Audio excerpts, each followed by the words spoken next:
আপনাকে কি করে ভালো না বাসি ইয়া রাসূলুল্লাহ।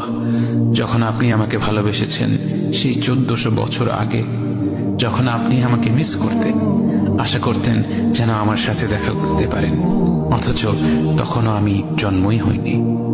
সেদিন সাহাবীরা আপনার চোখে পানি দেখে বলল, ইয়া রাসূলুল্লাহ, আপনি কাঁদছেন কেন? আপনি বললেন, আমার ভাইদের খুব দেখতে ইচ্ছা করছে। সাহাবীরা বললেন, আমরা কি আপনার ভাই নই ইয়া রাসূলুল্লাহ? আপনি বললেন, না, তোমরা আমার সাহাবী।